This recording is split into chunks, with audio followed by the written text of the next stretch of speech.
There we go. Good evening, everybody, and welcome back to an old friend, Momus. How you doing? It's been a long time, mate. I'm good. Thank you for having me on. You're more than welcome. What's been happening? What you been up to?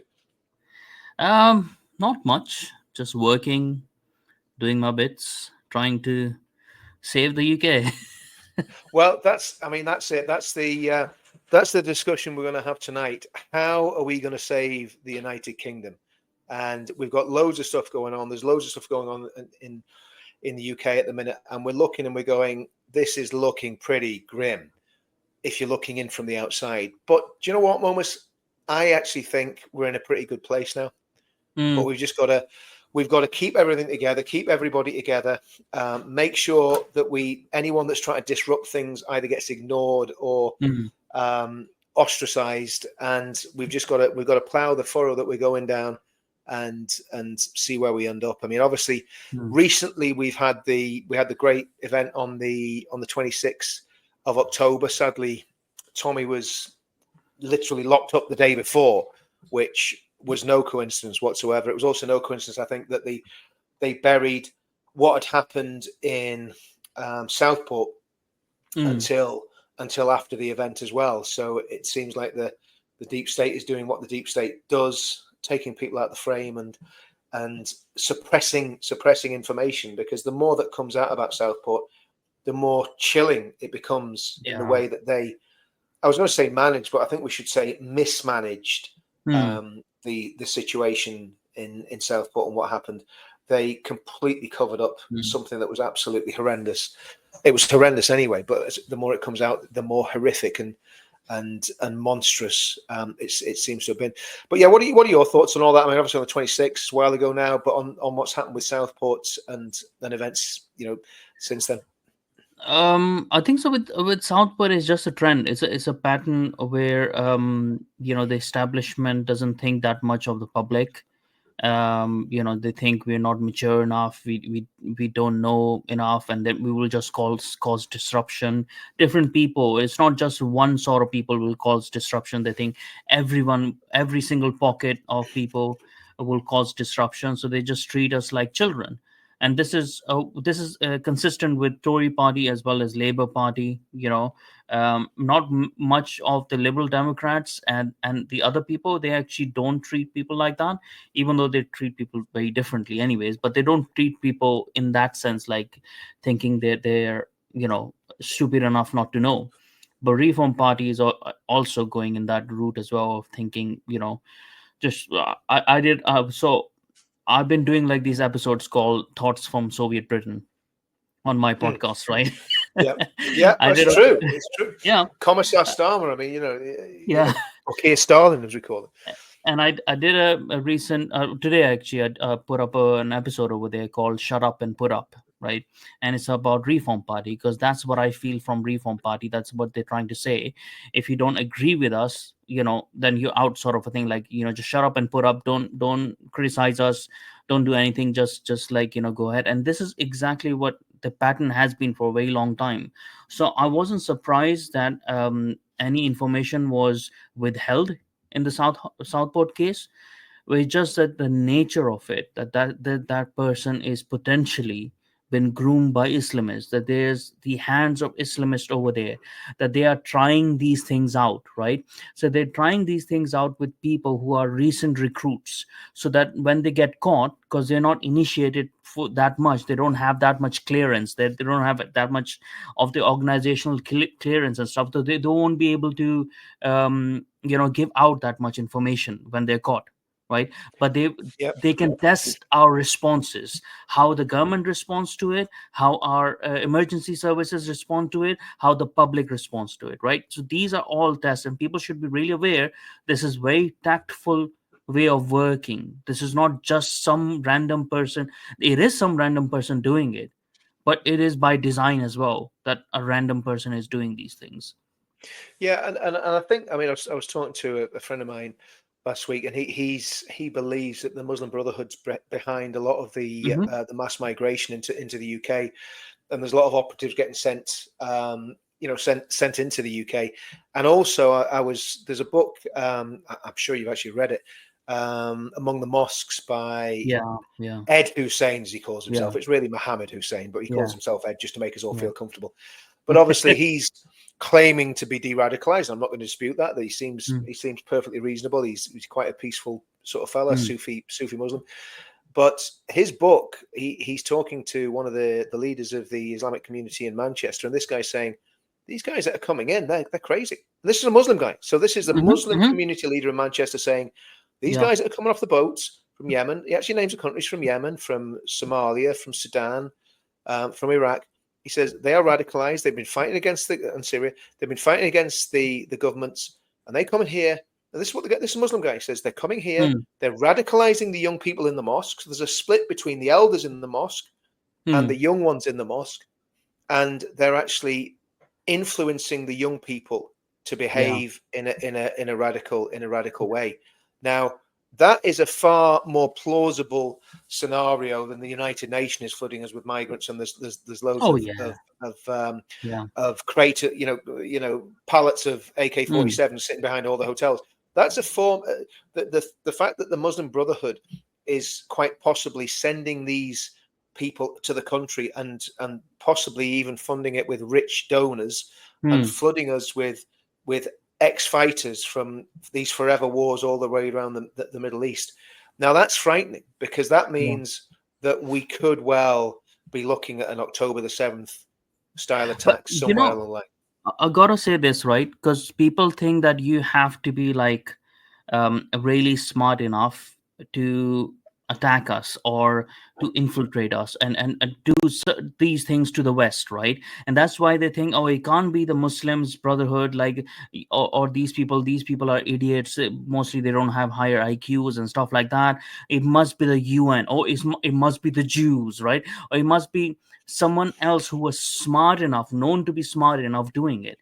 You don't have to be smart enough, you just have to be determined enough, right?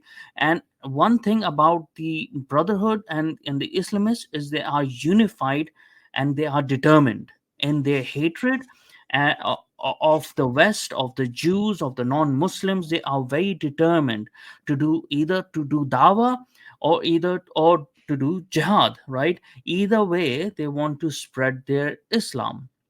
So I get this idea as well, and I get this idea as well to get the moderate Muslims on board, the de-radicalized Muslims on board, which Reform seems to be doing, so that we can handle the extremist in the midst, right?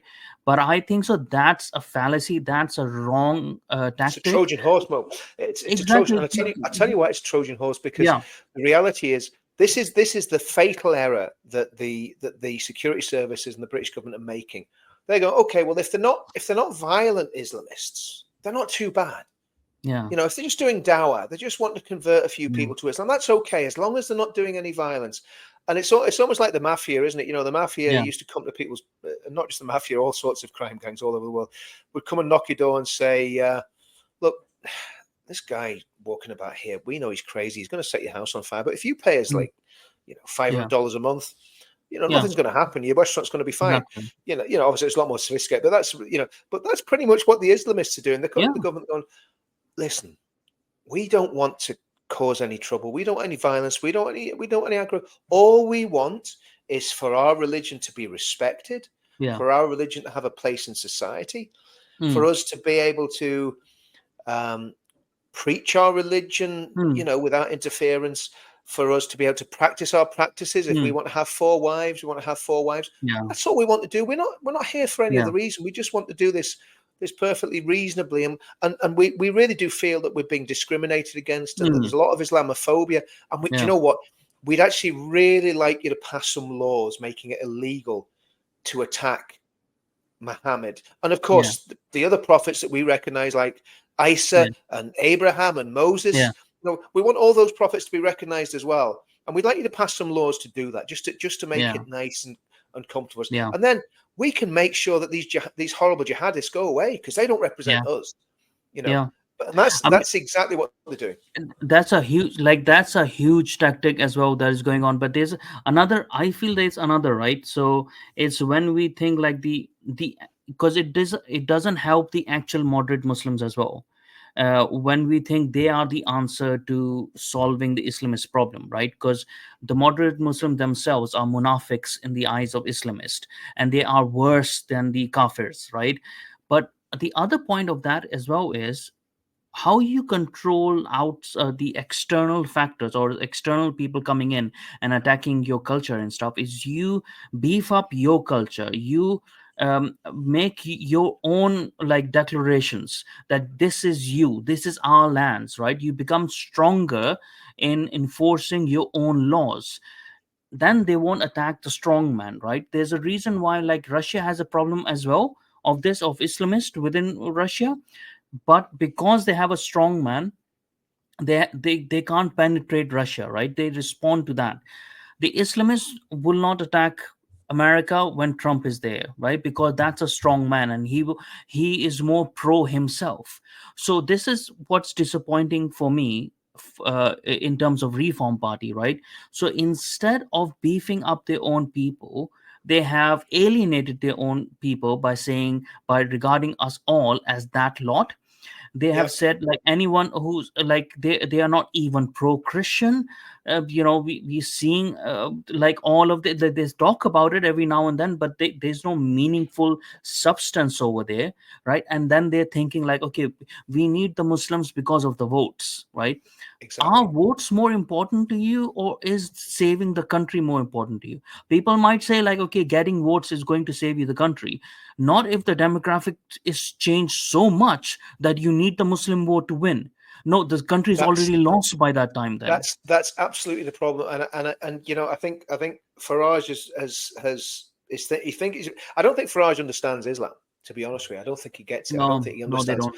and because he doesn't understand religion. If you're a fundamentalist Christian, Mm, and you're taking it really seriously, you'll try and do everything it says in the Bible, right? You'll try and live like Jesus lived. You'll try.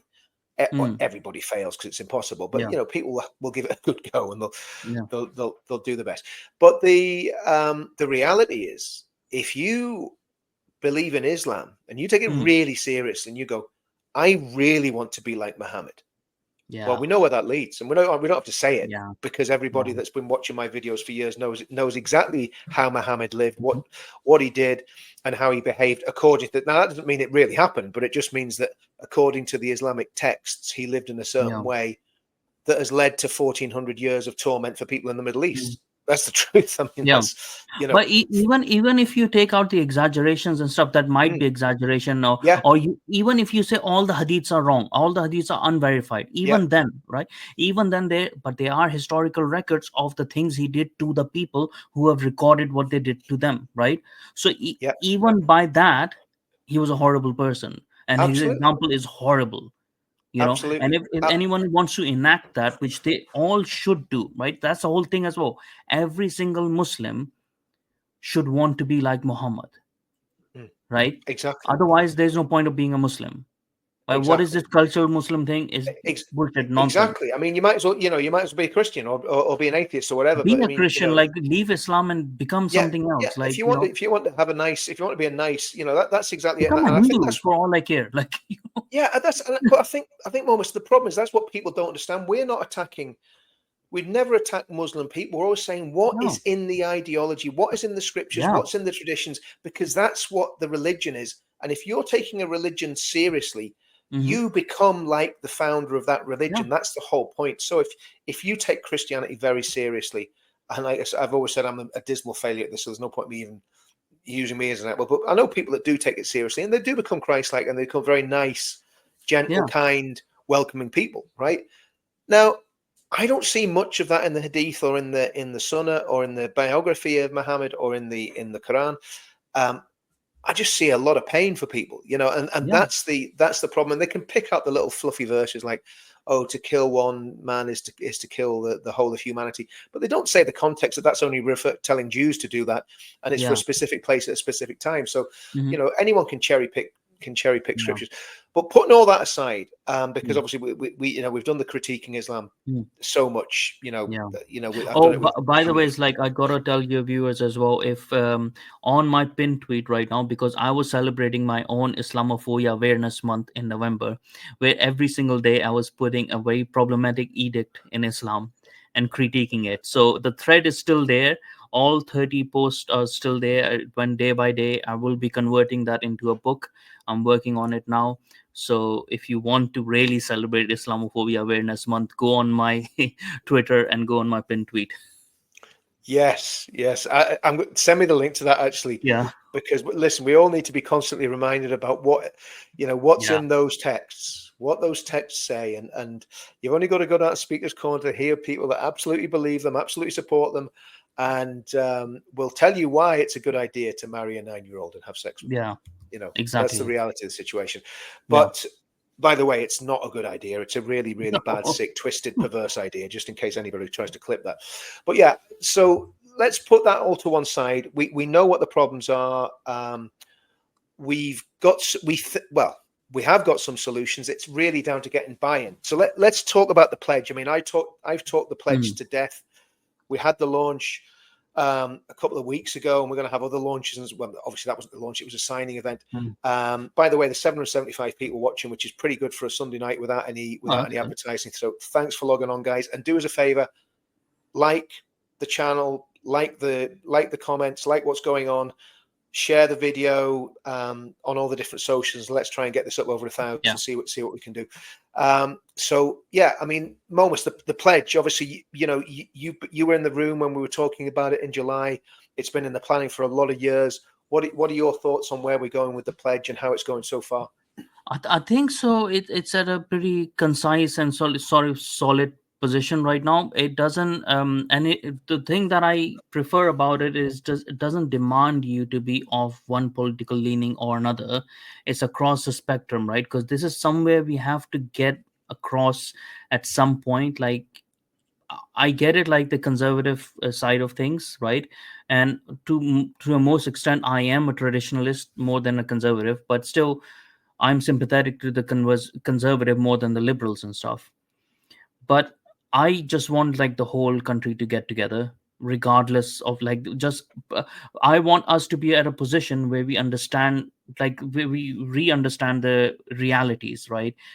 We stop fooling ourselves, and then we can discuss our point, the liberals and the conservative or whatever it might be. But first, I need us to get to that point. So I think so. The pledge does that in a way. And there has been some criticism, some people put out some criticism, but I think so is people not understanding probably the pledge. So maybe like my own criticism of the pledge would be that we need to do something more to explain to people why the pledge is there, and each point, like, so we could do like each part like sort of episode and go through it so people understand like the points of it. Someone said like that why is it focused on anti-Semitism when it comes to it? But it is not. If you read about it, it's saying about all types of discrimination and stuff like that. And when it says why is someone said like why is it over focused on Christianity?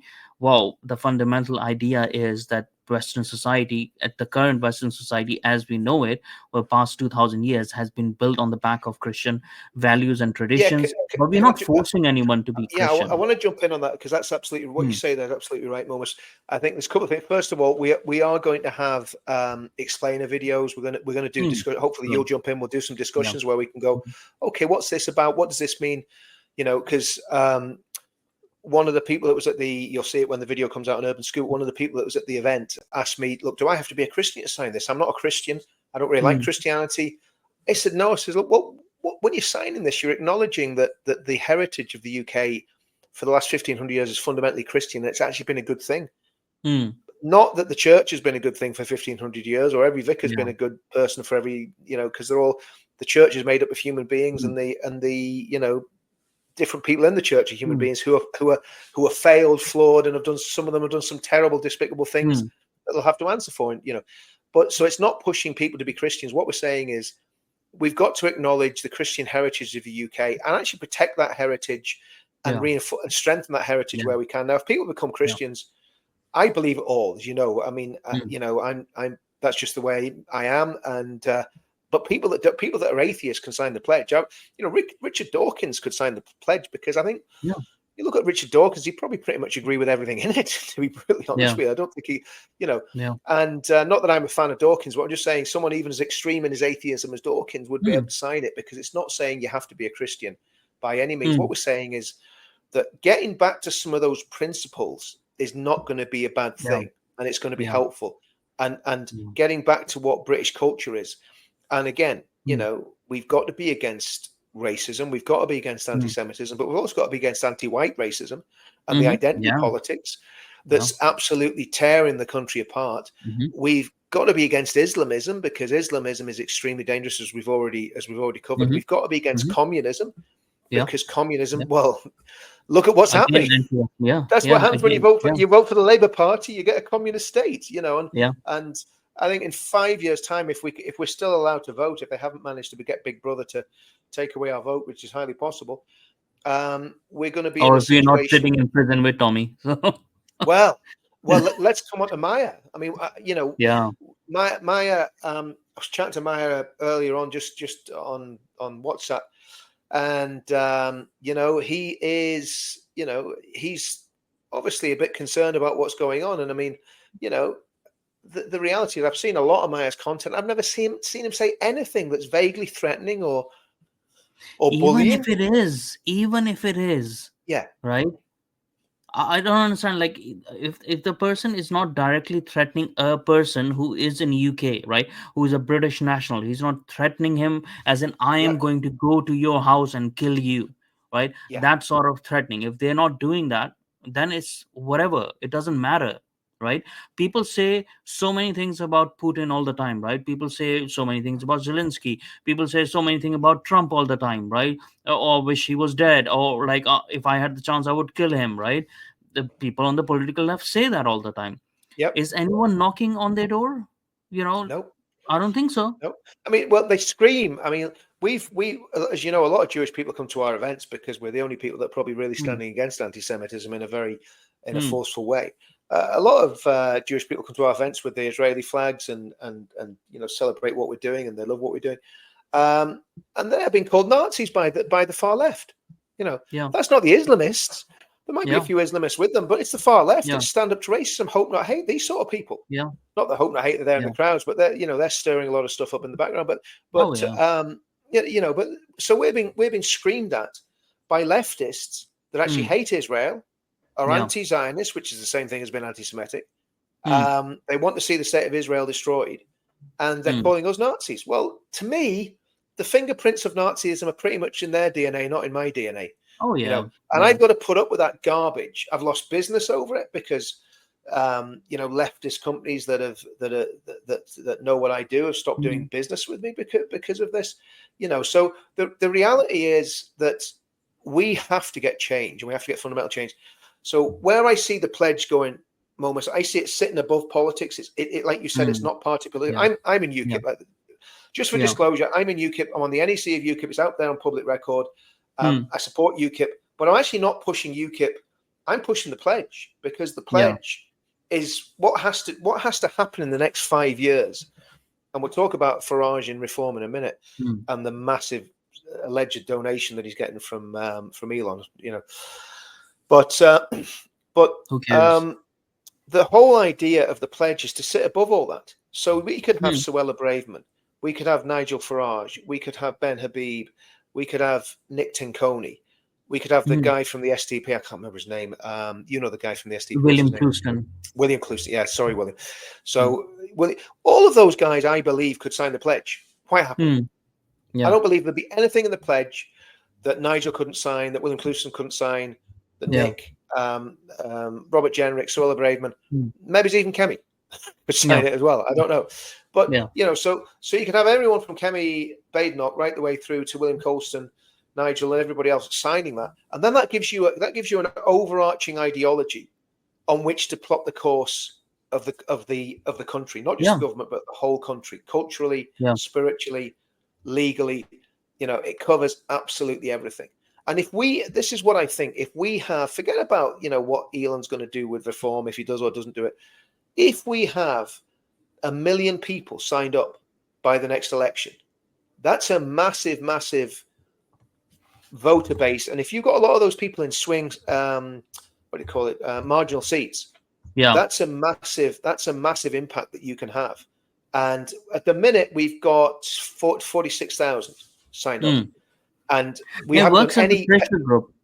That's the thing. Like, it works as a pressure group, and it keeps everyone honest. It doesn't matter which political party you are, you have to.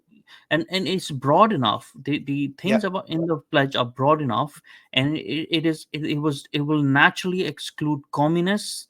It will naturally exclude extremists, Islamists, or anyone who wants bad for this nation. It will exclude them, right? Anyone who thinks that, like, have any sort of stupid ideas, right?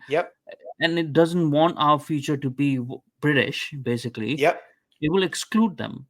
So if someone is not signing it, right, it's non-committal as well. It's not as if, like, we'll take you to court if you don't sign it. We'll just know if you're not signing in, and if you're signing in, and if you're saying, if you're going against it, then we will know, sort of a thing. Exactly. That's it. And I think, I mean, to me, and there's a friend of mine who's always used this phrase. He says, what right-minded person wouldn't sign the pledge? And I agree with that 100%. And so my take on it is, if you're against the pledge, then you're either crazy, or you're not, or you don't believe in the United Kingdom, or you're a communist, a Nazi, or an Islamist. If anybody's on our side and you don't sign the pledge, you need to go and hang your head in shame, because you're not really on our side. You're playing games. You're pretending to be on our side, but you're not. You're a wrong 'un. Not that I don't want to put people under pressure, but that's how I feel about it. I mean, I'm very passionate about it, as you are as well, because you were there in Fleet Street, and we had a great, great brainstorming session then, and there's a lot of work going on since and before. So this guy's asking, Richard, what will we do with the pledge when we've got millions of signatures? What is the purpose? Basically, what we'll do when we've got millions of signatures, I believe we'll get millions of signatures, because if that petition that I signed the petition, I did a video criticizing it, and then I apologized, because, to be fair, it was a good idea. Obviously, my point was, it's not going to, that petition of 3 million people is not going to force a general election. However, no, I don't think so. Anyone was under the illusion it would. It was sort of like it's a ray of hope, and uniting people together. That's what this pledge is supposed to be as well. Well, it's more because the difference between the petition and the pledges, right? So if we have 3 million people, we've got 1,000 on tonight. By the way, guys, if you haven't signed the pledge, go to thepledge.org.uk and sign up, because we want to get up to that million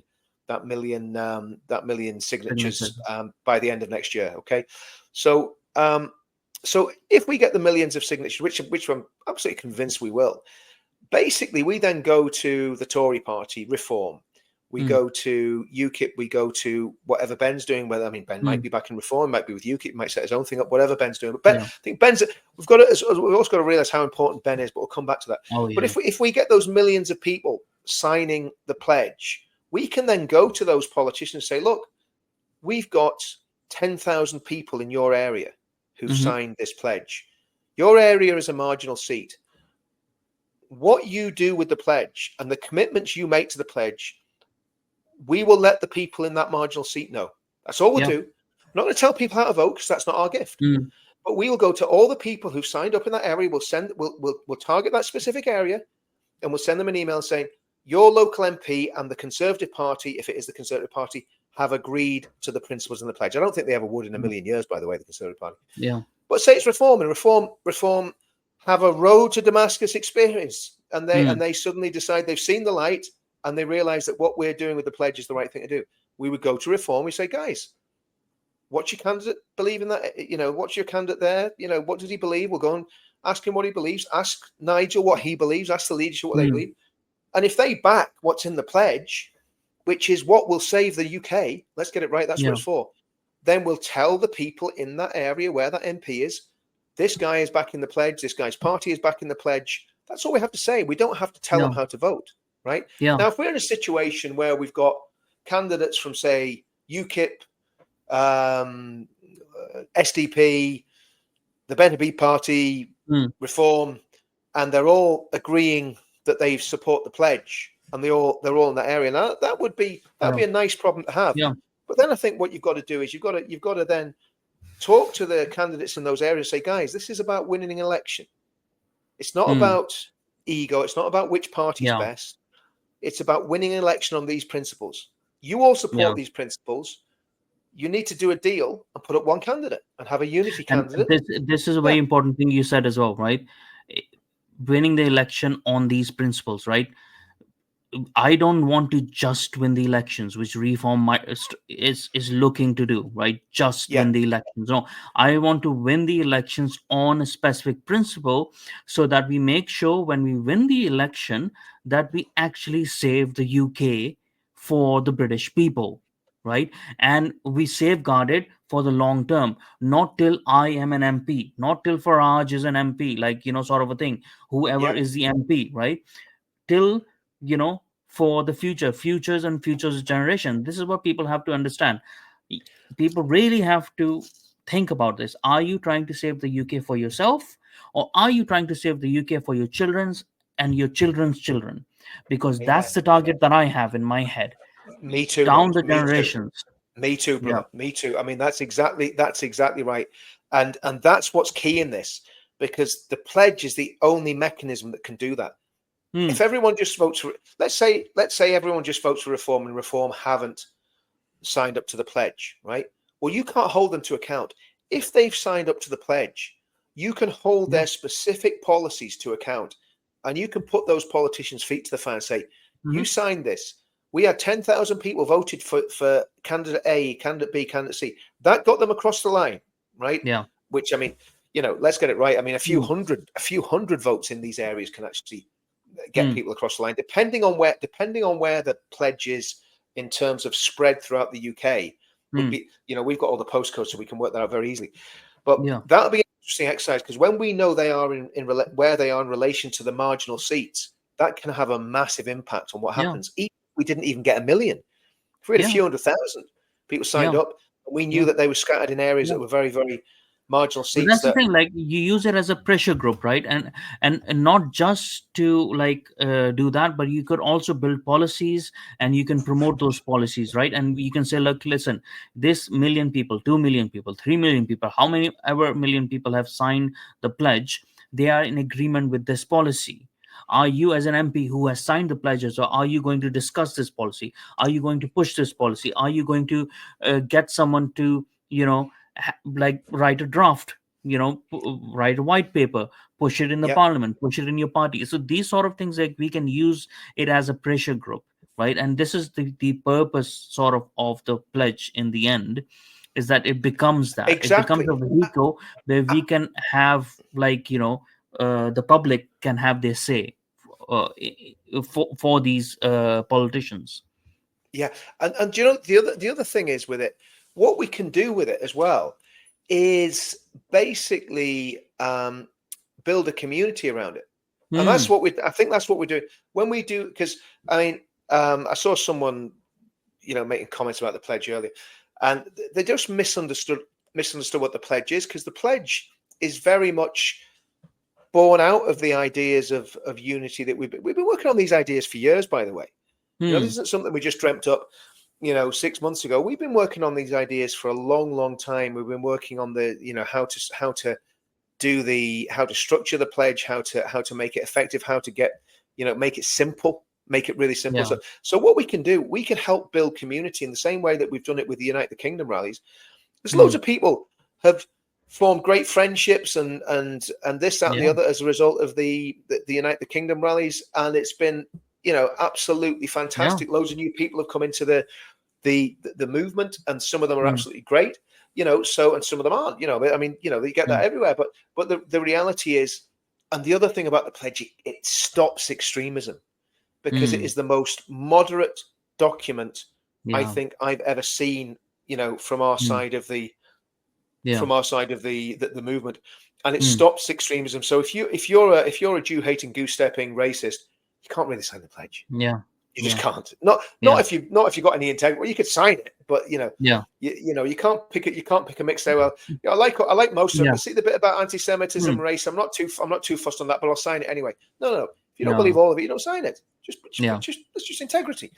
yeah, So it is a very, very safe, mm, good, wholesome tool yeah, for building community, building policy, building ideology, and what an electoral tool it will be if we get over a mm, million. We are in a position where I believe we can save the country. I'd like to see yeah, 10 million, right? I'd love to see yeah, 10 million people signed up. yeah, But if we got a million, I'd be happy with a million. A million people is it's a yeah. fair number. Yeah, If we got a million people yeah, came to one of our demos, we'd be pretty pleased, mm, So I think, and then it's about activating people to get involved in politics, to get involved in the mm, discussion, and to realize. I think what's happened, Momus, right? I think we're in a situation where a lot of people felt when Labour got in, and mm, the Brexit was betrayed. yeah, We've had this mass influx of irregular migrants, yeah, and we're in a situation where the whole country is very down and very depressed. And it, like you said earlier, it gives hope because yeah, I know in my heart of mm. hearts that this thing's going to work if people. But it'll only work, guys. Everyone watching tonight, it'll only work if you guys sign up to it. That's what it's Yeah. all about at the end of the day. And You sign up also, to it. like, I think so, it also allows us to have the serious conversations that we need to have without Yeah, by having like certain safeguards as well, right? Because there's a lot of discussions when we need to have when it comes to immigration itself, right? And a lot of people are afraid to talk about those things because they'll be called racist or whatnot and yeah, whatnot. Like, there's a lot of legal and illegal immigration that needs to be reversed in this country. There are people, many pockets of people that actually do not belong here, that have no intention of ever integrating or assimilating and stuff like that.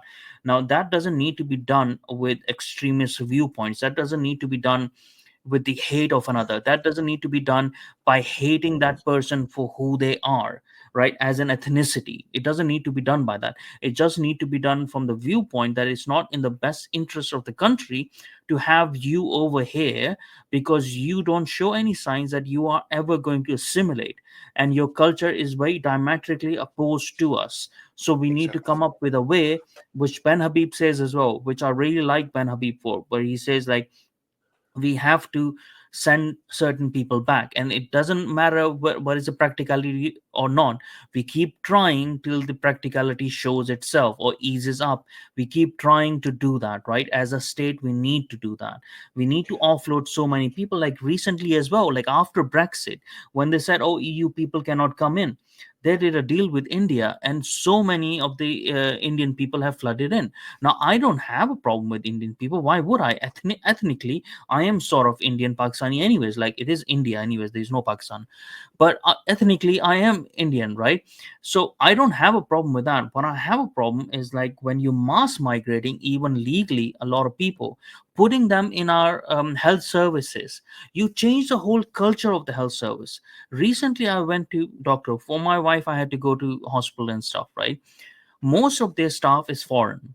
There's not Yeah, even a one white. I saw their board, right, of all the staff nurses and stuff on the board. There was one white English woman, right, in the nurse ward. Everyone else was foreign, and not foreign as in foreign because of their ethnicity. That's just stupid saying that they're foreign, but like foreign as in like they've recently come in and they don't even have been taught the culture of the country, right? So you don't get the proper care, and we didn't get the proper care that we needed. We had nurses who were treating our wife as if we were retail customers, and she was basically crying before going into her surgery because she got so scared because there wasn't any compassion over there. yeah, Till yeah, one English nurse came in and she talked with her and she eased her like so much, and she was like, she was so happy one because it's different cultures act differently. They have heavy-handed. I'm not saying whatever way they work in their country, it works for them.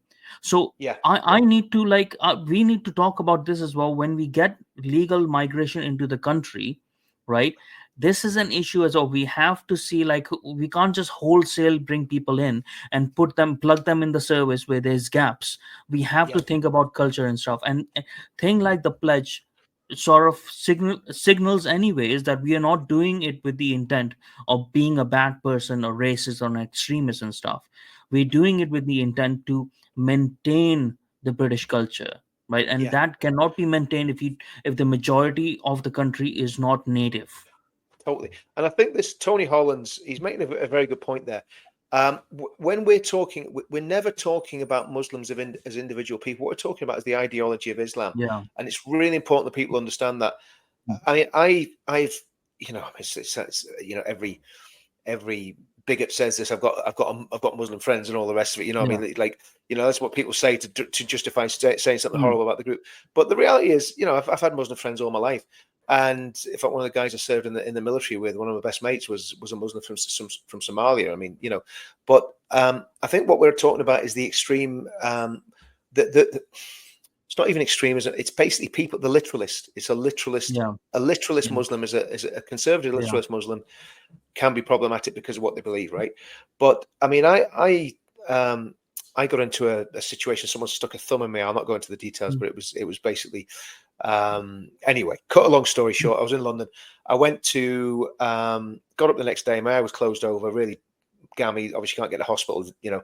So I went to Mm. Boots, somewhere in London, and there was a Muslim lady with the I don't want to say hijab or whatever. It's just, you know, face cover, Mm. not full, you know, but Mm. just the head covered. Obviously a Muslim, and she was so compassionate, so kind, you know, so nice, you know, was really concerned about, you know, she was a pharmacist, really concerned about what was wrong with my eye. You know, she wasn't a doctor, but she had a good look, and she was like, you know, gave me some really good advice. Obviously, you know, I had to pay for the Mm.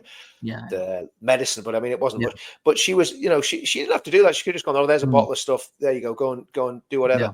But you know, that really spoke to me, you Mm. know, about this fact. You know, of course, there's many Yeah. good Muslims. You Yeah. know, like it's like everything. There's good and bad people everywhere. But the problem is when you've got an ideology that encourages violence Mm. and everything else. I mean, we covered this at the beginning. That's where we get problematic. But we're never Yeah. ever attacking Muslim people as Yeah. individuals. Never have done. You know, as Yeah. long as I've And been doing this, that's never yeah. been my I motivation. think so. I want to make like a little distinction in there as well. Like, they are good people, right? They're not good Muslims, actually. They are good people. And this is why they are actually bad Muslims, right? So a Muslim actually has to be a bad Muslim to be a good person. So they're naturally good people. That's why Yeah, they're bad Muslims. So because they're yeah, good people, this is why I actually care, right? Because I couldn't care less. I left Islam a long time ago, 18, 16, 18 years ago. I couldn't care, right? But the reason why I care is because they are good people. And because they are good people, I do not want their souls to be corrupted further, right? I want them to leave Islam, or I want them to understand the corruption of Islam. Because they are good people, they don't deserve to be hoodwinked, to be corrupted by this ideology. It's not against the people, it's because of the people that I criticize Islam. You know, if it was just an ideology sitting on the shelf, I couldn't care less, right? But it's because it affects good people who are happen to be bad Muslims, right? So yeah, this is yeah, what I yeah, want people to understand. They're good people and they're bad Muslims because of that. If you're a yeah. good Muslim, then you're not a good person. Yeah. I mean, Yeah. I know exactly what you're saying there, Mo. And like, if anyone doesn't know what we're saying there, again, we'll get you some crayons to paint with, okay? Because Yeah. it was pretty simply explained, okay? Um, but no, it's absolutely right. And somebody made a point that it's on the screen. Dominic Cummings is worth approaching. Do you know what? I was actually watching a video by Dominic Cummings, and I think he is worth approaching. Yeah. Now it may well be above my pay grade. He may not talk to the likes of me, because me being one of them lot. But one of that lot was it, Richard Tice said.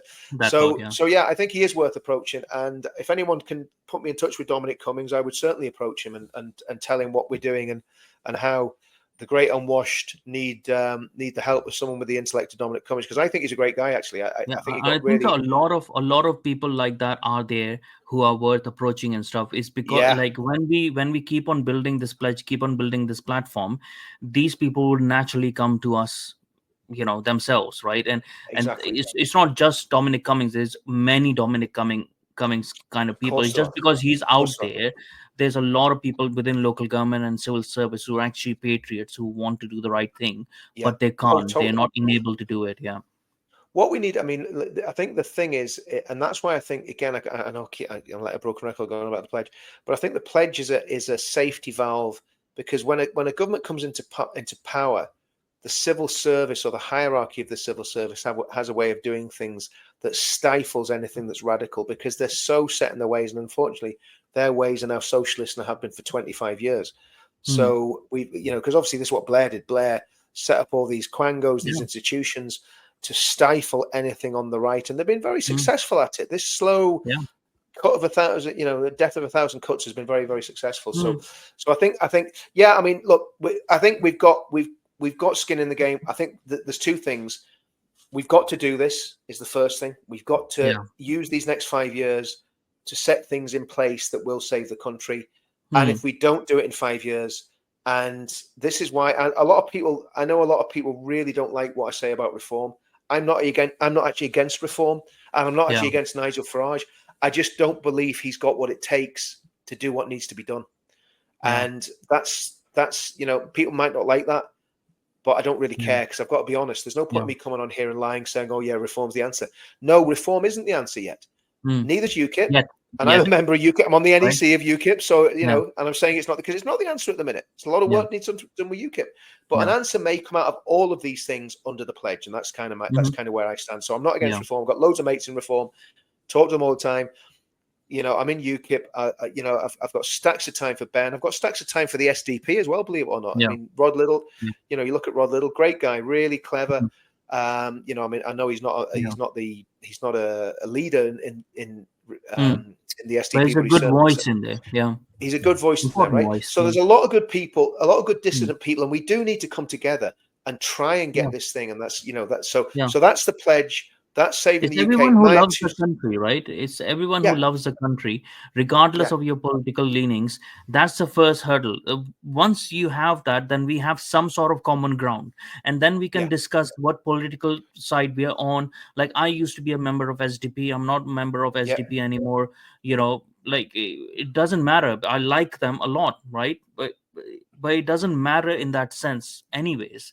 It's just the first thing is that you love the country, and then we can discuss, yeah, because then we yeah. know we are on equal footing, that we're trying to do what's best for the country according to our political leanings. Exactly. But what we have Exactly. right now in Labor and Liberal Democrats and stuff, these people don't like the country, right? They No, don't they like don't. the country. They're governing a country. They hate the Yeah. people they're governing. I mean, you look at the disdain that two-tier Keir, what are they calling him now about his journey? I think there's some phrase that they've used for his travels, but I mean, he's jet set Keir now, isn't he? I mean, he's he's trying to save the world. It's like people say, if you ever try and do anything, you've got to have your family in order first before you try and do anything. You don't go and Yeah. try and save the world when your country's literally going to hell in a handcart. You know what I mean? Yeah. I mean, Keir, get back here and do what needs to be done. You're Prime Mhm. Minister of the United Kingdom, and you're not President of the world just yet, Never Keir. I know hear that's probably Keir. your ambition. Never Oh, hear Keir. there's someone. There was a guy. I put his thing up earlier. Richard, do you have a UKIP rep and banger? Do you know we used to? But I need to find out. We used to have a UKIP rep and banger, but I don't know. I don't know whether there is anymore. Which is a bit embarrassing since I've lived here for 30 years. But yeah, I mean, someone just put on there they signed the pledge. Where have they gone? Where have they gone? Where have they gone? I wonder how. Can't find it. Anyway, there we go. So this Mystic Turtle just signed the pledge. I mean, there's so many people are signing, and there was an atheist put up earlier. Says, "Look, I'm an atheist. Says I used to be an agnostic. Now I'm an atheist, but I've signed the pledge because I believe it's the only way to save the country." And that's perfect. Yeah. We're Yeah. not saying you have to believe No. any of the stuff that we believe. You don't have I to. mean, It's I, not w- about that. I worked on the pledge with you guys. I'm not a Christian. Yeah, I'm not baptized, right? So yeah, it's yeah, not about that. Like, it is sort of like, okay, yeah, it would be good. Like, I like the Druids, right? I like them, right? yeah, The old native pagans and stuff. But the yeah, thing is that the Christian society makes sure that they are able to, the current Christian society, it might have been in yeah, the past, they might have been discriminated against, whatever, right? But the current Christian society will make sure that they are able to be the Druids if they want to be, right, without being discriminated against, right? Yeah. And that is the native, the other native religion that we have. There's only native religions over here. Is either the Druid paganism that we have, Yeah. or is Christianity. There's no other native religion, like Yeah. Hinduism and all those. They're not Yeah. native to these No. lands. No. And I mean, the reality is, obviously, I don't really want people being pagans. I Yeah, just I don't. mean, I we don't wouldn't believe in want it. to, I but think it, you we're know. not going to But behead them for it, are we? no. But having said that, the pagans will probably burn you. Burn you and put you on a funeral pyre and all the rest of it. So I mean, paganism's not that utopian either. But no, I mean, the way I see it from a practical point of view, even if I didn't believe the Bible, right, I would say when a society is structured on a sort of Protestant Yeah, work yeah. ethic based on the Provable. It's biblical provable. principles, Sermon Yeah. on the Mount, Ten Commandments, Hmm. Exodus, Hmm. emancipation of men and women. People say it's that the Bible signs off on slavery. Hmm. It doesn't actually sign off on slavery. It's not going against slavery, because obviously that was the mode of Hmm. operation for work in the Hmm. Roman Empire. But what it does is it says treat your slaves, basically like your brother, Yeah. or Hmm. your children. I'm paraphrasing. It doesn't say that specifically, Hmm. but that's pretty much what it's saying. If a Christian, if there's a slave who's a Christian, then they are your brother. So you're Yeah. not going to treat them like a piece of dirt. Yeah. So this, but we're not going to But go down the road of going on. Christianity is Yeah, also about like progressing, right? So it's also yeah, about setting those things and improving yeah, those things time by time. It's not about like a set in stone. This is the yeah, problem with, actually, I think so. This is the problem with Islam itself, because it's yeah, supposed to be pure, right? And anything that comes afterwards is actually fitna. It's not allowed. It's not yes, the progressive thoughts to change Islam, to reform Islam, to make it better, whatever, are actually not allowed by Muhammad, right? But yeah, Christianity says this is the point of that we have slavery right now, and this is the root. Like, keep discussing it, keep debating it, keep like doing it, and in the future you won't have slavery, right? So you will yeah, reach a better point, because Christianity is giving you that tools, right? And this is why I say to people as well, don't just shout Christ is king.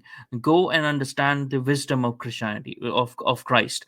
exactly. Understanding the wisdom of Christ is important. Don't think that just because you're shouting it on the streets and you're going to the church that you've done your part. That is not the part, and this is why it's important. But like, it's provable fact that wherever there has been a Christian society, it has done better than all other societies, Yeah, especially in, exactly. yeah, yeah.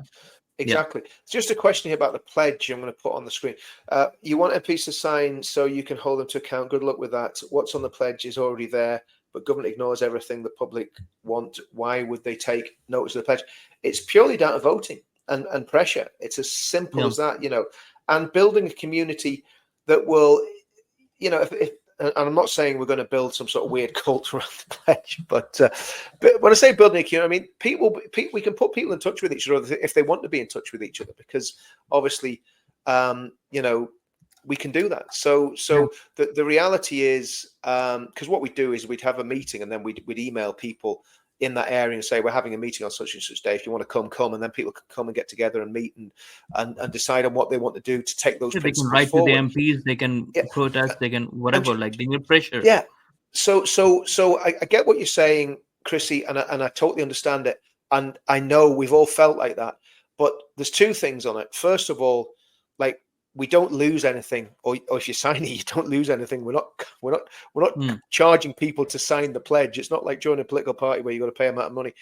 You sign the pledge, and then we'll keep in touch with you, and that's it. Yeah. We're not And it saying, organizes us as well. I think so. It organizes us as well, right? So the yeah, people that we getting together to actually think about these things, or promote things, or like in the future, whatever mode of protest that we're doing within the cultural movement, it organizes us that we mm, don't get any wrong uns in our group, right? So it's exactly, as much as is for us, is for the MPs or whatever politicians or people out there as well. It's an internal pressure group as well as an external pressure group in that sense. So it keeps us exactly. honest. Exactly. Right. Let's look further afield. Obviously, Trump's been elected. Um, that it looks like wars kicking off absolutely everywhere around the globe. So Trump is certainly going to have a very full inbox when he comes to power.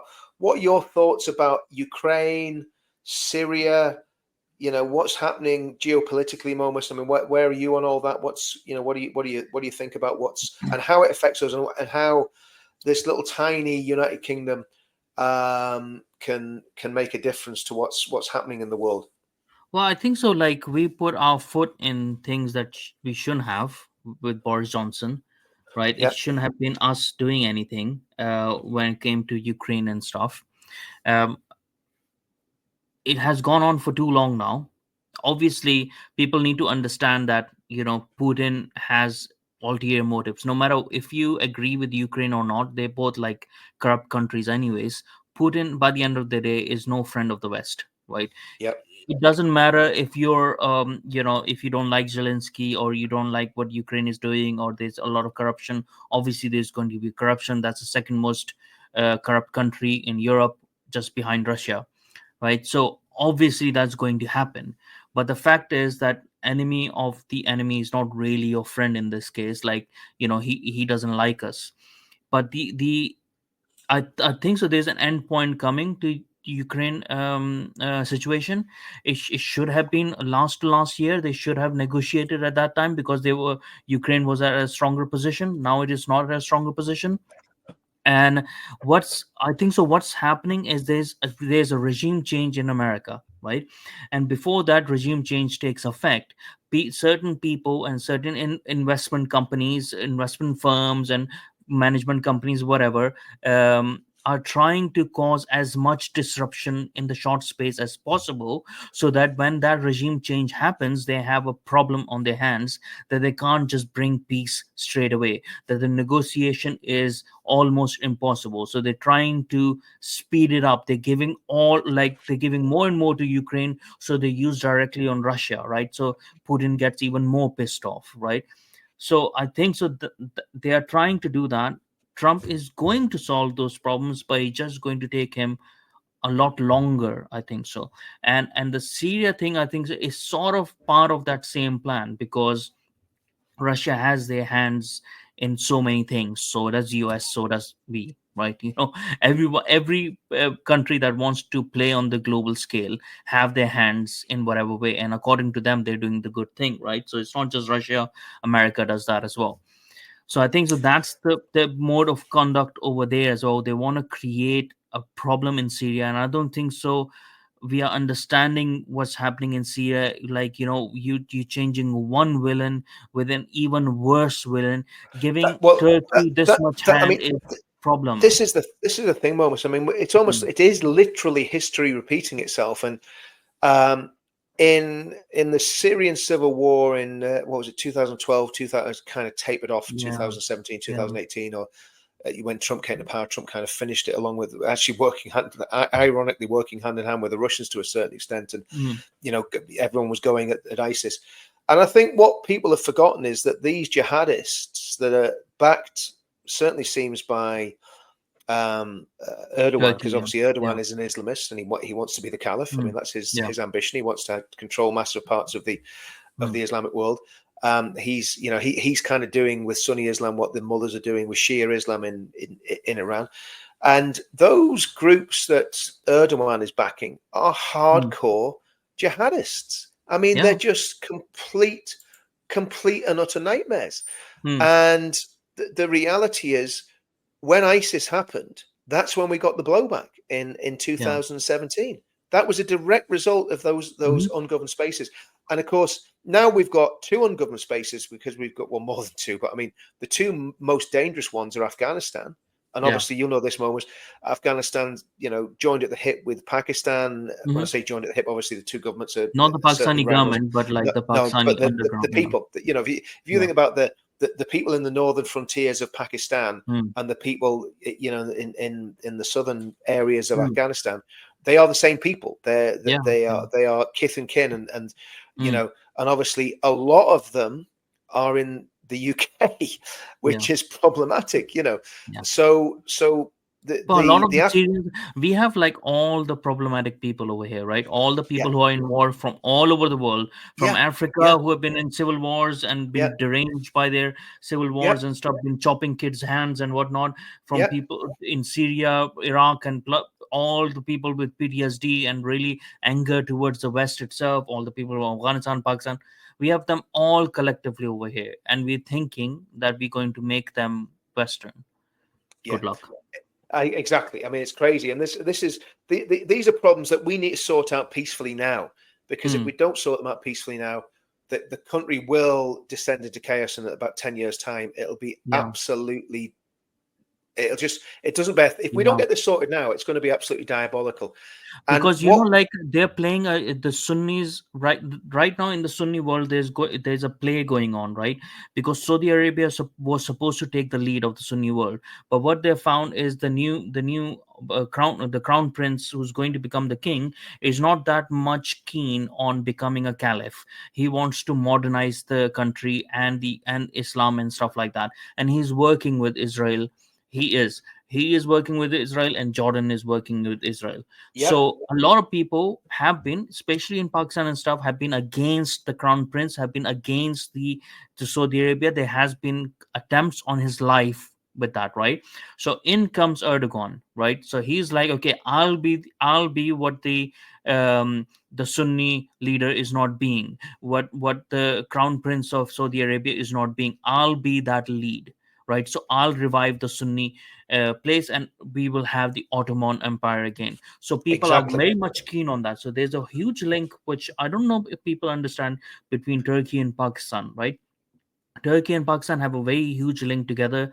They have intelligence sharing together. They have language sharing together, and they have like a lot of army sharing like together, right? So the activation of this Sunni thing from Erdogan coming in, people will be more receptive of it, because actually in the Sunni world, people regard him highly, right? People who are Islamist and most of the conservative Muslims regard him highly because he's a strong man, right? He's in the NATO and he doesn't take any shit from other NATO, forces. He deals with Russia as well and stuff. So this is a problem, and we have all these people over here. So within the 10 years, if we don't kick out a lot of these people, if we don't have remigration of a lot of these Islamists, a lot of the Muslims as well, if we just keep on giving them nationalities left, right, and center, and making them British, right? If we don't have any, if we don't kick them out and stuff peacefully right now, after 10 years, when Turkey have, if they are successful in taking over Syria, taking over those lands, kicking out Shias from there and making it a Sunni state, all of it, Hezbollah gone, whatever, whatever. It might be peaceful for a while. We'll say, oh, it's peaceful and whatever. But when they're in a position to activate, to make a caliphate, right? Because this is going to happen. Afghanistan wants it to happen. And people in Pakistan want it to happen. Certain people in Pakistan, the current government doesn't, even though the current government is very, very corrupt. But when that happens, that's when the trouble happens, and they will activate. This is why they're testing. This is why the Southport things is happening. This is why everything has. It's not for now. It's for 5, 10, or whatever amount of years. They're gonna keep on giving missions. They're gonna keep on testing us, to see our responses. They're gonna keep having their people talk about Islamophobia and stuff like that. So it becomes impossible for us to even go against them in our thoughts, right? So till we submit. Totally, Moss. I couldn't agree more. And this is the threat. I mean, obviously, the other thing is, I mean, let's be totally brutally honest. I mean, there's a lot of countries have nuclear weapons that shouldn't have them.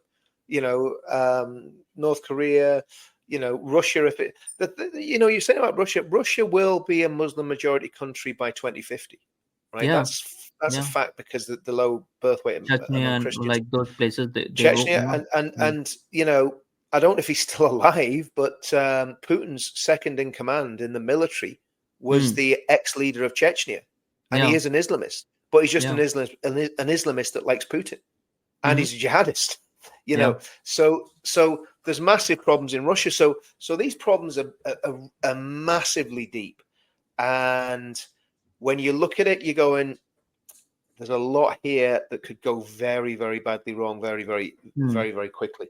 And I think Erdogan. I mean, the other thing is with Erdogan being in NATO. Obviously, if anyone attacks Turkey, then by default we're all at war with whoever attacks Turkey. So let's say we will Iran and Turkey. We will be fighting for the caliphate. Yeah, exactly. So let's say Erdogan pushes his luck and gets his jihadists into. Here's a scenario. So Erdogan gets his jihadists to take over Syria or the greater part of Syria, or just completely vanquish Assad and the Alawites, and they're all gone. And by the way, all those Assyrian Christians that have been so badly treated for the past 1,500 years, and the Kurds, Yazidis, and the Yazidis, and the Alawites, and the Shia, they will all be absolutely slaughtered. They'll be slaughtered, right? And and any other minority, atheists, they're gone. Anyone that's deemed to be an agent of the West, gone. They're dead, right? That's what happens when these lunatics take over a country. We saw it with ISIS, so I'm not. This isn't hyperbole. This is we've already seen it play out, right? And Erdogan is supporting these groups, these jihadist groups that have just taken Aleppo, and it's happened so quickly. So you could be in a situation where pushing up against Israel is Syria that's backed by Erdogan, basically controlled by Erdogan, run by jihadists, that starts launching probing attacks against Israel, and by default, Israel attacks Syria attacks Turkey, like Israel's probably going to hit Iran. So then, what happens then if Israel hits a NATO country? It's just a thought. I mean, but this is how crazy all this is, and this is how complex it all is. And again, so it brings us full circle. This is why I've been talking about kicking Turkey out of NATO for so long, right? We need actual politicians. There isn't a single MP in the parliament that has raised this, that Turkey should be kicked out of NATO. What the hell are we doing? Can we push the other NATO nations to kick Turkey out? There's no point of appeasing the Turks, right? There's no point. Everyone returns to form. And they are this is why the Polish people are so strong against Islam, right? Because them and the Hungarians have fought the Turks for the longest. They know their true nature, and they will return to it. And we're going to be in a huge. It seems to me, I don't know what you think. It seems to me that a lot of different people from a lot of different political spectrum and regions have accepted the fact that Islam is going to take over. Right? They have accepted it, right? So Russia, it seems like they have sort of accepted it, and they are trying to. They'll make it happen. It's easy for them to control their population, so it will eventually happen over there. And their population decline will happen. Over here, the political left has thought okay, Islam is the future, so let's ease Islam into it. Political right has thought about that. Reform Party, we have seen, has thought about that as well. Apart from Donald Trump, everyone else thinks that Islam is going to take over. So let's have good Muslims so that good Muslims can fight wrong Muslims, right? And it's they're all going to combine against you. The only way to fight this is to become good at what we are, and rather than I don't care. Let's give them all. Let's give all the jihadis, Islamists, the good Muslims in our country a one-way ticket. Go fight in Syria, right? And give them and like I was saying, we can give them pagers as well, so they can keep a track at each other, right? So, but be careful with that. Be careful with that, Momus. That could be why Maya's getting trailed in tomorrow. I don't want you getting nicked on account of working pagers. What are you talking about? I have no idea. Everybody needs a good pager, a good pager, a good mobile phone, and a good. How else are you going to keep in touch? A good electric scooter as well. You know what I mean? Yeah, exactly. But no, I mean the reality is all this is true, and I think let's bring it back to UK. Let's bring it back to Tommy, because the reality is Tommy Robinson is sitting in prison in England for talking about this stuff. Let's get it right. It's not because he allegedly defamed some Syrian refugee boy. It's because he made a film that showed the corruption of the judiciary, of the education system, and of the British government at the highest level. That's why he's sitting in prison now. Not because he's a criminal. And he showed their failure. It's a failure to integrate Muslims into this country, right? So they don't want Exactly. that to come out, because then people will say, okay, well, Islam is really not the future because they're not integrating into British culture, right? They don't want that out because they know that they have already decided in their head Islam is the future, and there's Mo, some, just some bad ones, some Islamists, some extreme. They're just some of them. If we get rid of them, then they're really good people. They care about family and they have family values and stuff. Yeah, they treat women like shit in their families, but let's go along with that, yeah, shall we? and I mean, this is the other thing.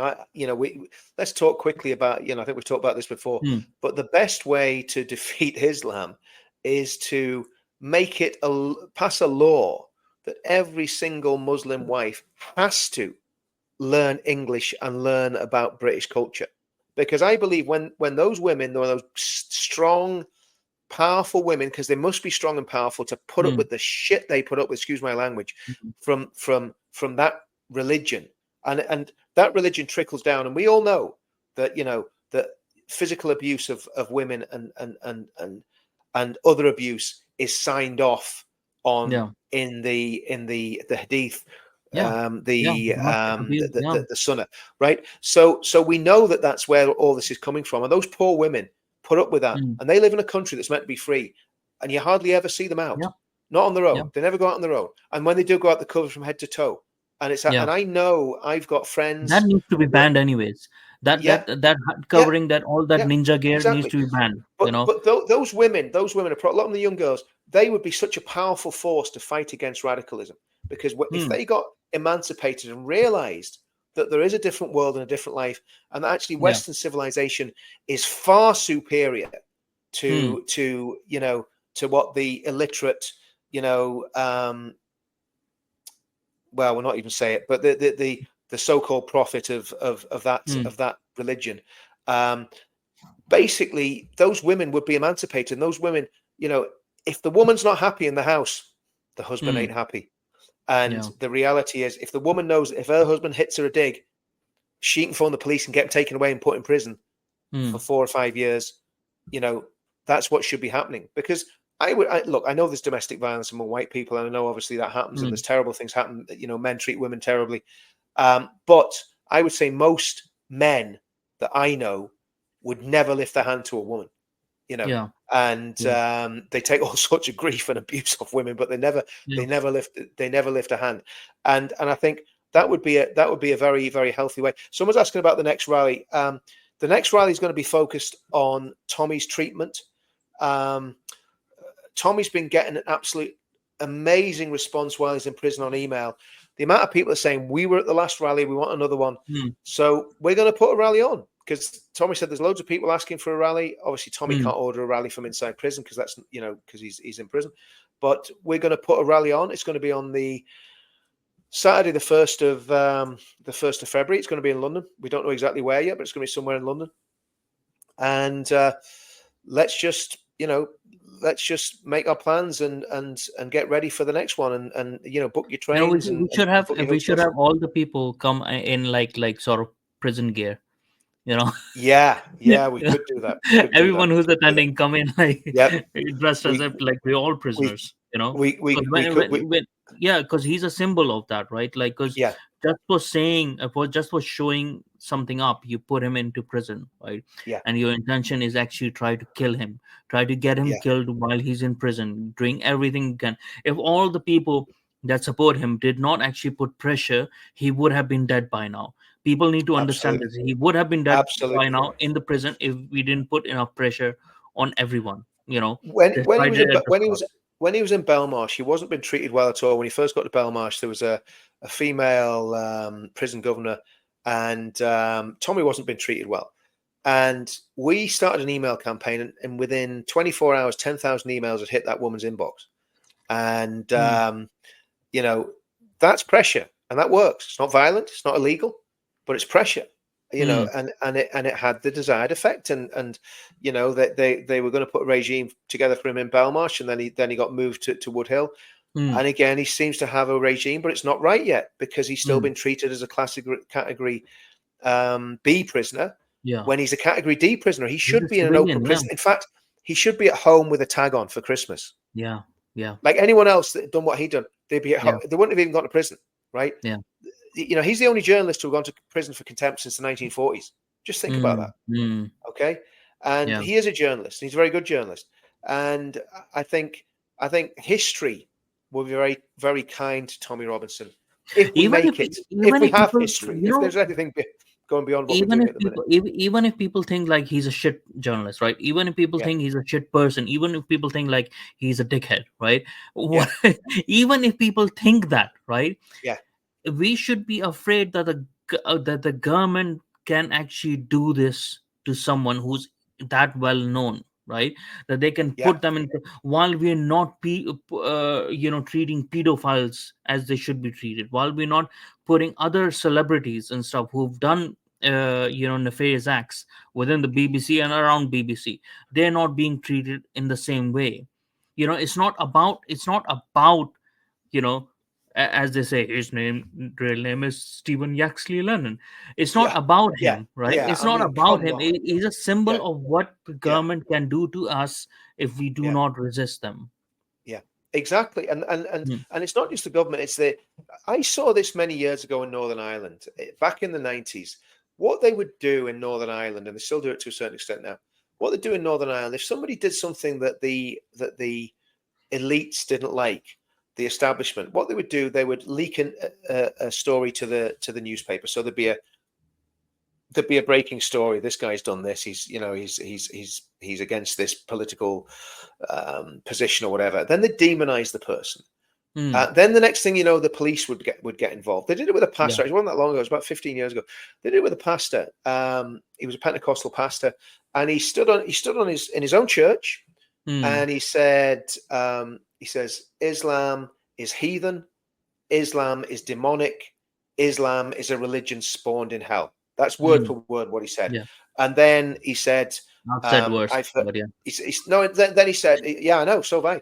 And then he said, I've heard there are many good Muslims, but I don't trust them." Right? That's what he said. That's the direct quote. I'm quoting exactly what he said. Now, he was dragged into court not because he said Islam was demonic, not because he said Islam was a religion spawned in hell, and all that. I can't remember what the other thing he said, but those three things that he said. He was dragged into court for saying that he didn't trust Muslims. Right? That's what he was taken to court for. And he was facing, I think it was 6 months or a year in prison. His wife was dying of dementia, right? She was in an old people's home. He was, I think, 75 or 76 and not in great health himself. But he stood up and he won the case, and the judge, the judge gave him a ticking off and a telling off. But before that came to court, he was dragged through the coals by the media. He was absolutely tortured by the media. He was put under massive pressure to resign from his post in the church. And this man built the biggest church in Northern Ireland. Great guy. Yeah. Really, really. I knew him. He's a really, really good guy. And, so this stuff's been going on for a very, very long time. And it's chilling because, listen, we're only one slip up on a live stream away from having what Maya Tusi's got, When I say a slip up, we're not saying anything that's wrong. We're just telling the truth. But if we tell the truth in a way that somebody finds offensive, then man, you're going to have that. What country have we become like where we have to be so careful, right? The air of England was supposed to be too pure for such things, right? For us to be slaves to each other, and this is the thing as well. Like I have seen this for a very long time, and I've known this for a very long time. Like this is a problem of Pakistanis, right? Who have come into the system, and the nefarious ones, right? And this is led by Pakistanis because they have been here for longer than other Muslim groups, and they have come into they've gone into as solicitors and within government and here or there and stuff like that. And there are two kinds of them, right? One of them is either Islamist, who are working against everything, or the other ones are Marxist, right? So they're working on the other side of things, and they're subverting everything like that, right? And they are like, that's why like not being able to trust the Muslims is so much of a more of a problem than actually going against Islam, right? Because they want people to be protected and stuff. And this is Yeah. why I say, like, but there's a whole problem in the creation of Pakistan itself, and we just get people into the country without realizing the problems that these people have, these countries have and stuff. I only lived there like for 10 years, and this is the reason why I didn't assimilate, because with Pakistanis, because I could see that there is a problem over there. That country should never have existed. It should have been one India over there, and it would have been a lot better, a lot more peaceful, right? It would have been a lot more peaceful if Muslims never came to colonize India, right? But that's another matter, right? Well, yeah, I mean, you're talking what was it, 450 million people, I think, were Yeah, killed in the jihad in India before the Brits got there. You know, and people exactly. complain about British Yeah, colonialism. I mean, you know, what about the Islamic colonialism that yeah. literally slaughtered? I mean, you see, the problem was in India, they slaughtered you if you were a Hindu, then you were considered a pagan. So you Hmm. were worse than you were worse than a Christian or a Jew. You were a Oh pagan. You yeah, couldn't pay the because you're jizya. not of the You've got book. Yeah. you got two choices. You got two Mm. choices. If you're a pagan, you either convert or you die. That's Yeah, it. There's no chance to pay the jizya. yeah, You know, yeah, you've got to convert. Whereas at least with the Jews and the Christians, they can pay the jizya. You know, yeah, exactly.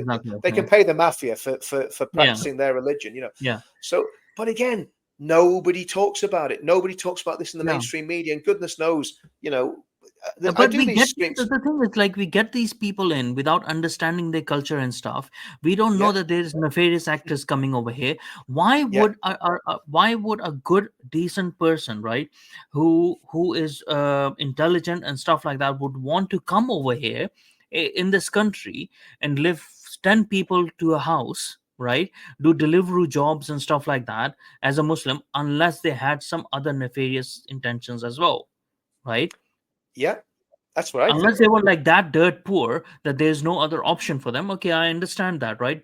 You are going to try to make your life better, but we as a country have to sort of have a bit of more screening on them. Are they Yeah. just the poor sort of people, or are they the nefarious sort of people, you know? Exactly. I mean, so all I mean, all these things are discussions that nobody's having.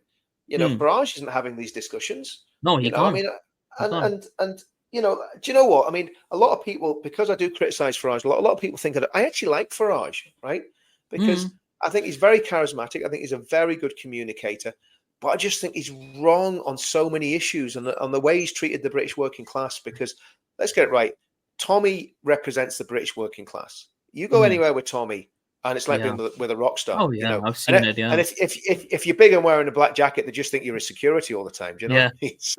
So, but you know, the reality is that you know I'd love to see Farage see the light, and I thought he was getting there. I thought he was getting there a couple of Yeah. times. I thought, oh yeah, he's kind of getting this now, No. but he's got to be braver.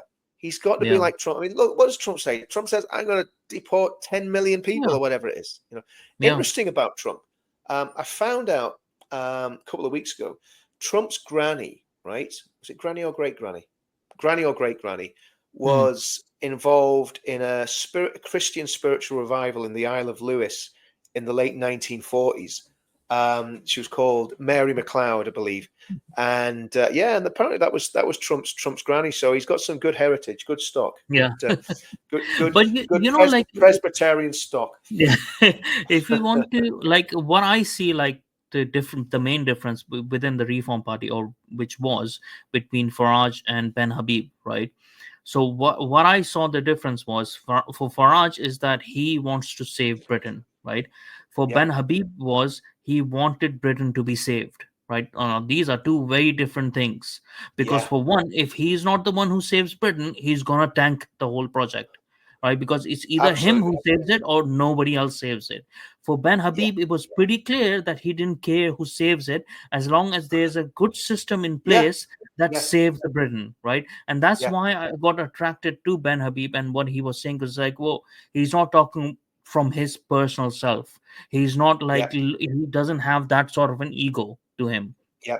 He has actually no ego to him. I don't see that. But with Do Farage, you know it's what? sort of like, I will save it. If I don't save it, that means it's not worth it. Sour grapes. It's Yeah, not worth it. yeah.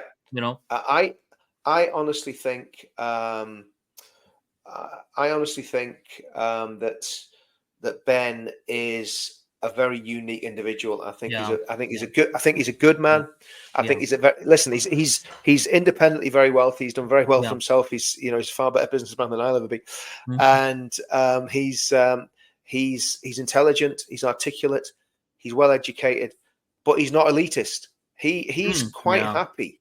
He's quite happy sitting with working class people in Northern Ireland, in London, anywhere around the country, chatting to them, and he's genuinely comfortable. Like a lot of times when and again, I don't know what Farage is like. I've never met him, so I can't judge him on how he is personally. But I don't know whether he's actually fully comfortable with them lot. We know Richard Tice certainly isn't. And all anybody wants is basically the country saved. And I don't care who does it. We don't care how it's done. We don't care about the mechanism. But I do know this: the pledge is a massive part of that mechanism. Yeah. That's all I know.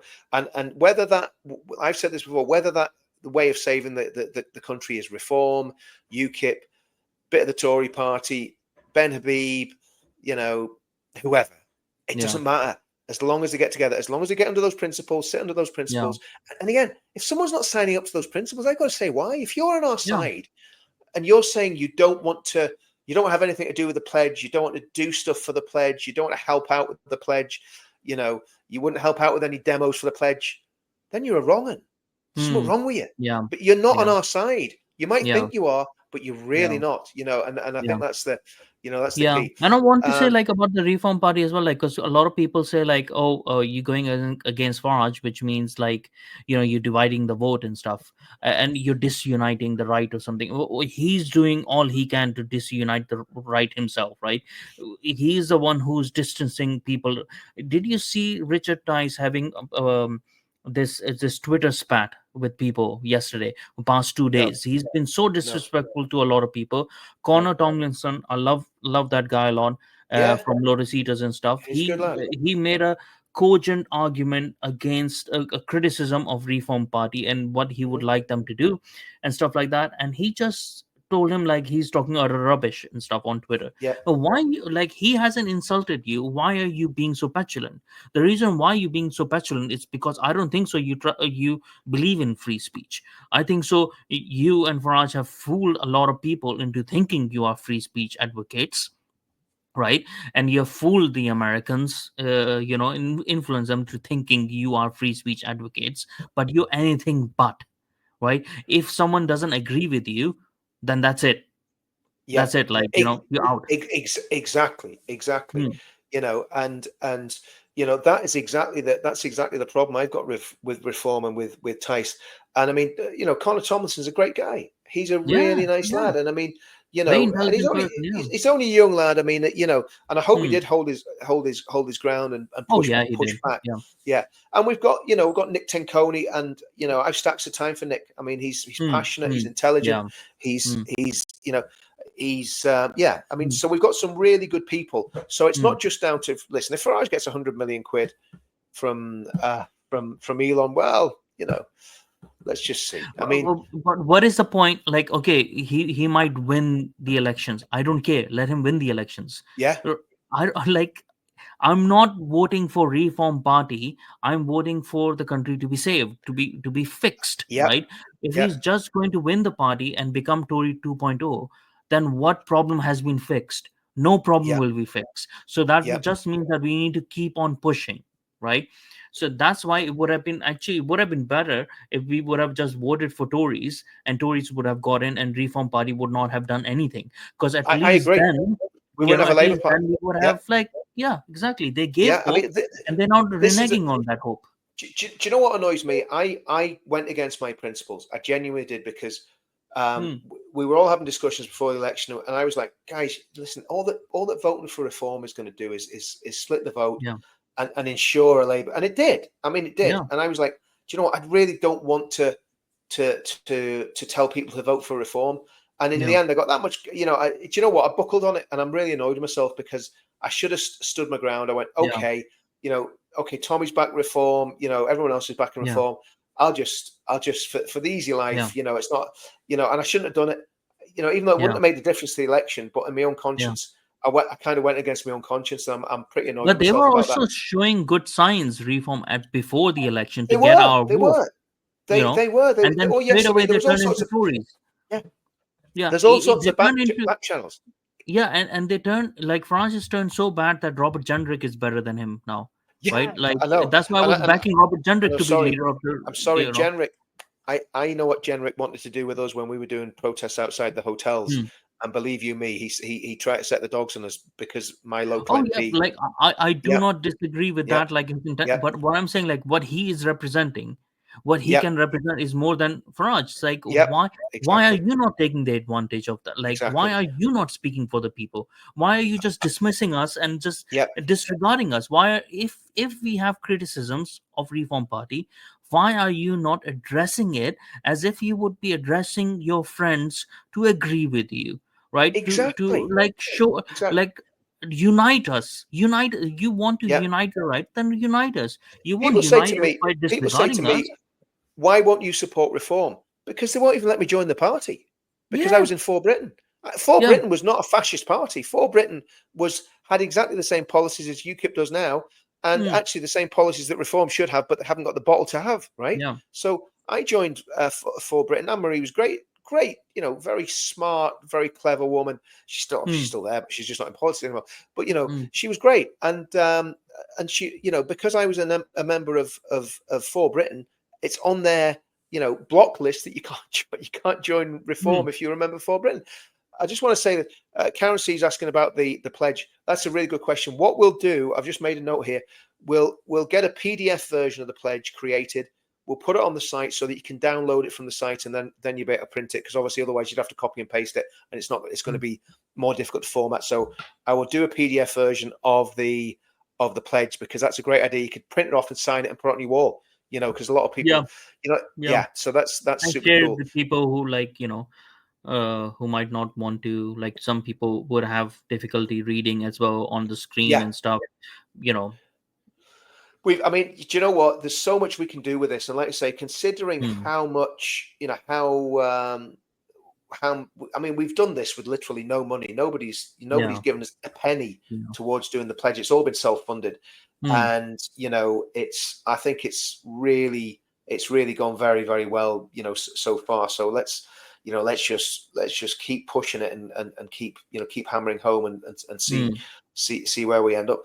Well, Momus, have you anything else, mate, that you want to talk about? Have I missed anything, or is there anything else you want to I go think through? so. We have covered a lot. I'll just remind Mm, people again to go on my Twitter page and celebrate the Islamophobia Awareness Month yeah, with me, where I have mentioned each day the problems with Islam.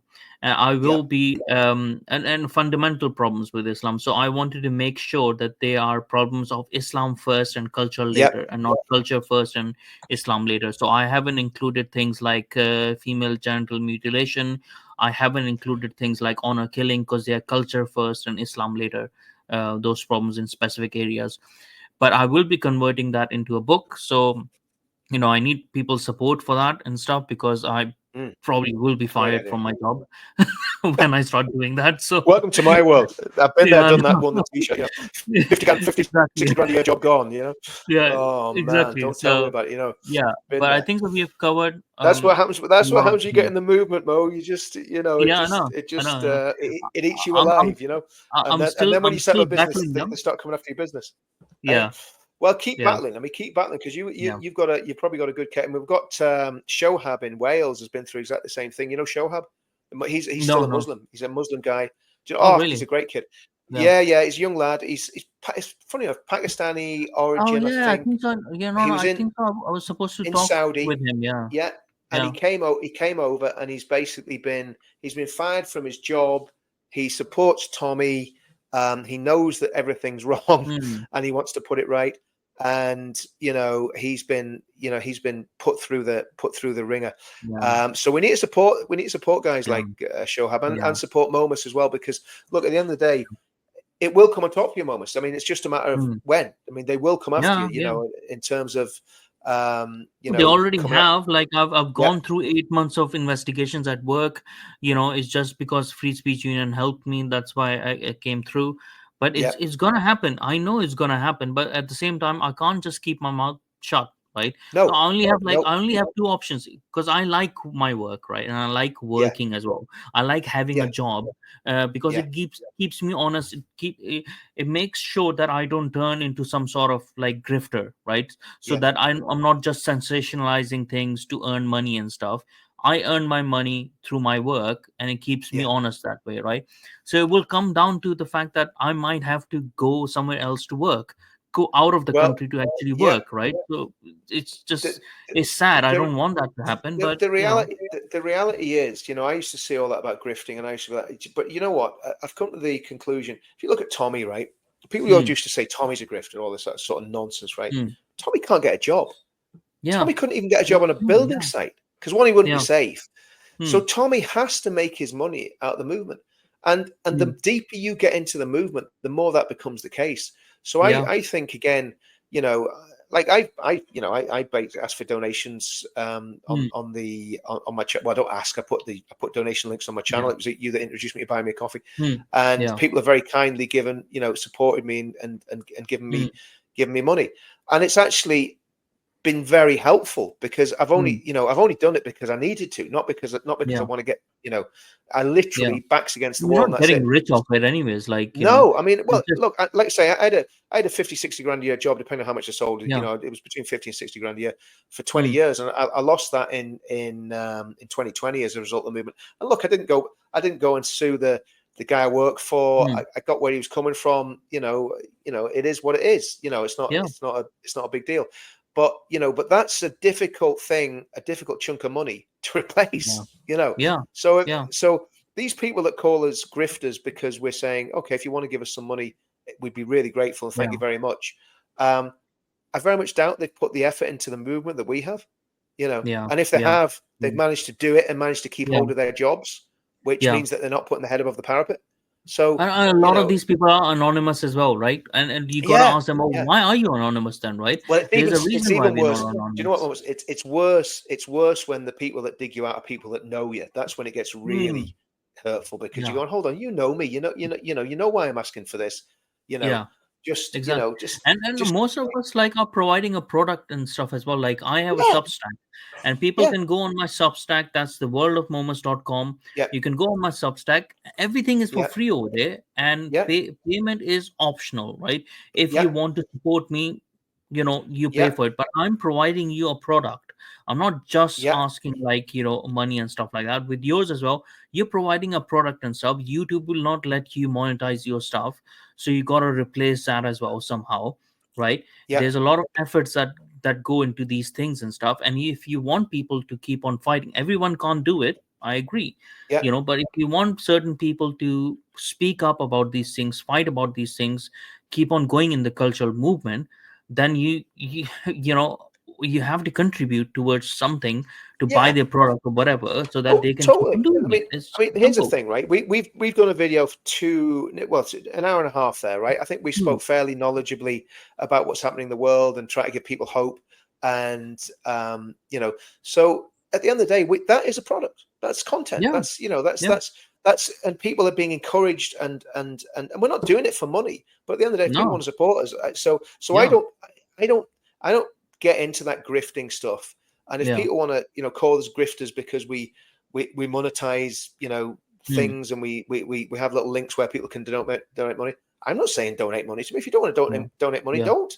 If you yeah, don't like me and you don't want to give me money, that's absolutely yeah. fine. But if you do I like mean, me and you want to give me money, there's there's yeah. I there's mean, there's the to capability these to do it. people like If the Times and the I t- Telegraph, they're not grifters, yeah, are they? no, You yeah, know? yeah, the paywall. You can't see any of their content without a paywall. Yeah. You couldn't watch an hour and a half interview with two intelligent and articulate young men like us, Momus, for free on the Daily Telegraph, right? All So right. That's where you lost your audience now. I know, I know, I know, I know, I know. But look, but no, I mean, so yeah, it's just one of my Yeah. bugbears, Mm, and look, Tommy has put more. I wouldn't care if Tommy was earning £1 million a year. I would mm, be quite happy for him to earn £1 million a yeah. year. It wouldn't trouble me in the least Mm, because, like someone was saying there, when you see these reality TV stars and they're all doing whatever, whatever it is they yeah. do to get money. I don't know how to get money, but the reality is that Tommy is trying to save the country. right? Yeah, he's And actually he's trying to putting his do life on the something line. with it. Yeah. He can't earn money because of his position and because of what he's doing. And there's a lot of other people that are getting into that situation as well, because as the world closes in on us because of what we're doing, our ability to make money becomes less and less and less. And that's Yeah. just a fact of, that's the fact of Yeah. life. So again, anyone And that's, that I want to affects thank everything. That affects yeah, everything. That affects it, family life. That affects your own future and course, stuff. You of know. course, Yeah. so look, it is what it is. I kind of laugh about all that now because but when people were first saying it to me, I was like, come on, guys, give us a break. Like, you know what I mean? I mean, but yeah. No. So that's it. I mean, it's absolutely true. Something else I was going to say there, Momus. I can't remember. I've got That's all right. My totally wife is sidetracked now. getting more and more angry now, anyways, because dinner Okay, time. well, listen. Yeah, well, that's it. The other thing you've got to, what are this happy wife, happy life moments? Do you know Yeah. what I mean? You've got to. You don't want that pain. You don't want that pain, Yeah. mate. But well, listen, guys. Thank you, everybody, for watching. Oh yes, I was going to say, Momus, give me your social media, so we can. I'll blast them up on the screen here. What's your links there, Momus? Okay, so people can catch me on the world of Momus.com. That is Hang on, my I'll put this up Substack. now. Bear with me. I will World just message you as well. of The world of Momus.com. Momus. Well, what I'll do, And I'll put them on the thing here. Hang on. on the chat, yeah. World of Momus. Got that, Momus? Yep. Yeah. It's okay. Let's And get that up. also they can catch me on the world of Momus. That's my tag on Twitter as well. Okay. World of Momus. Come on. It's just take a little while to load. And then Twitter. Let's get Twitter up. World of Momus. And they can find me on Spotify, on YouTube, and everywhere as the world of Momus. YouTube tries its best to censor me. And again, Momus, I mean, your writing is absolutely superb. I mean, I'm signed up, and I get the emails on a regular basis, and it is really good stuff. So what I'm going to do, I'm going to show. I'll just put the channels up here, guys. So right, let's make sure. Again, this is where it gets. I have to try and get a bit technical, so if it goes wrong, I'll apologize in advance. Okay, let's have a look. Okay, World of Momus. There we go. Let's see if we can do that, and just let me know if that's on the screen. And then we just need to do that. Okay, so that is. Let me know if you see that, guys. That's what you're looking for. The World of Momus. You go and Google the World of Momus, you'll find him anyway. But that's the page that you're actually looking for when you get there. Let's have a look at X. See if we can do the same again. Share this tab instead. So, guys, just let me know you can see that you're seeing that on the screen. That's Momus's Twitter. Yeah, you got that, guys? Yeah. That's on now, yeah. Can you see it there, Momus? With my Christmas profile picture. Yeah. There you go. That's fantastic. I still haven't got a Christmas tree yet because I'm just a bit of an Ebenezer Scrooge. So, and that's my pick there and my site. So do us a favor, guys. If you're not following us already, follow us all on Twitter. Follow me on Twitter. That's my Twitter profile there. And let's have a look. Can you see that yet, guys? Share this tab instead. Yeah, people can see that. Yeah, that's and the Counter Media. That's a new channel, right? Media. That's me and Momus live now on the screen. So that's a new channel that I'm developing. So by all means, follow that. And then let's just show you this one as well. So this is the pledge. So let me know you can see that, guys. Yeah, the pledge. Yeah, okay. The pledge.org.uk. Pledge.org.uk. So there we go. It should be back to me and Momus. Yeah, it is. Listen, that was I think a pretty detailed stream. So guys, if you enjoyed that, do me a favor, give us a thumbs up, go across to the new channel, Counter Media, follow Momus, follow me, and share this video everywhere because we want to who's crying? Someone's laughing at my logos. Oh well. Who's I don't really care. I mean, that's the thing. But people get upset about people commenting. I don't care what people say in the comments. No. It's just No, like we doing some, these things ourselves. Like other yeah, people yeah. have like editors and whatever. We do everything ourselves. If everybody liked me, I'd be really, really worried. You know what I mean? Yeah. So if there's, if you want to have your 5 minutes of hate against me and Momus, go for it, guys. I'm happy enough with that. If that's what gets you off, that's fine. You just hate me and Momus as much as you want. Yeah. Right. Listen, I'll let you get back to your long suffering wife, Momus. Yes. And guys, thanks for watching. We'll do it all again soon. Oh yes, I've got Don Keith coming on now. Right. I think Don's coming on. I think it's 9 o'clock Tuesday. I'll check in my inbox. This coming Tuesday? This coming Tuesday, yep. So Third. Don Keith's coming on, and I want to get the American side of the story, and hopefully we can get it through to Don Keith, to get it through to everybody in America, because he knows everybody in Trump's team. Then we can hopefully change Elon's mind, and if he wants to give 100 million quid, well, he can give it to Ben Habib and UKIP instead. Guys, listen, good stream. I'll be on with Paul Thorpe later on in the week as well. And to all the people that love us, keep loving us. To all the people that hate us, just enjoy your hate, wallow in it. If it makes you feel good, then that's absolutely fine. See you all soon. See you all soon. See you guys.